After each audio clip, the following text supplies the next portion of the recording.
The big news this morning is the CEO of Intel, Paul Otellini, is going to retire next May. He's 62 years old. It's a good time to reflect on what's been happening with the chipmaker. They were recently overtaken by Qualcomm, one of their biggest rivals in market value.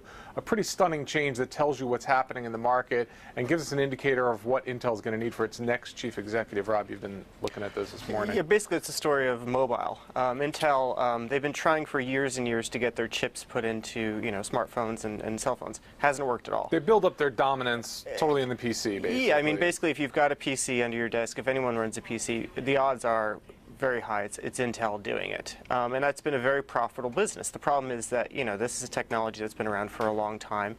And over the past 10 years, Intel has kind of just stuck to that, and they've tried to invade mobile, and it hasn't worked. And it's all reflected in the market, right? I mean, yeah, you're seeing this in terms of like ARM Holdings, a British company that gets involved ARM in this. basically, they license out the software that makes the processors for cell phones. And Qualcomm, those two have surged, and Intel has come I think down. ARM's stock is about tenfold over the past decade. Intel's basically just stayed still. And Otellini's been there since 05. Since 2005. He's been with the company a long time. I mean, he basically has not gotten Intel into this market. Yeah, and it's unusual in that normally Intel CEOs, they stay there until they retire. They've only had 5 CEOs during the entire history of the company.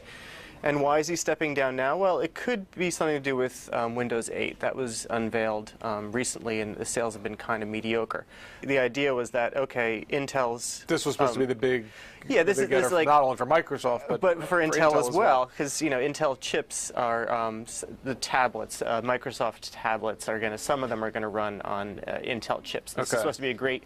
entry point for Intel into the mobile. And it doesn't look that way so far. So, we have to see what happens. What does the next CEO have to do? I mean, is there a way to break into this market at this stage of the game? Well, they have an advantage. Intel's really good at making things that are really, really small. They're the best at manufacturing, just incredibly small microprocessors. Okay. And when they're small, that means you can make them for cheaper and they make them more powerful.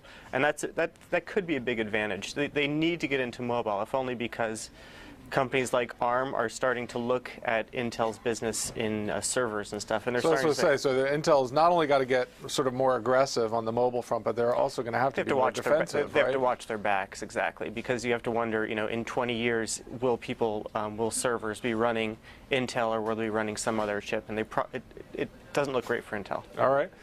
Big hurdles for the next CEO of Intel. We'll find out who that is probably in 6 months or so, or maybe a little bit less. But we will be back with more Breaking Views tomorrow.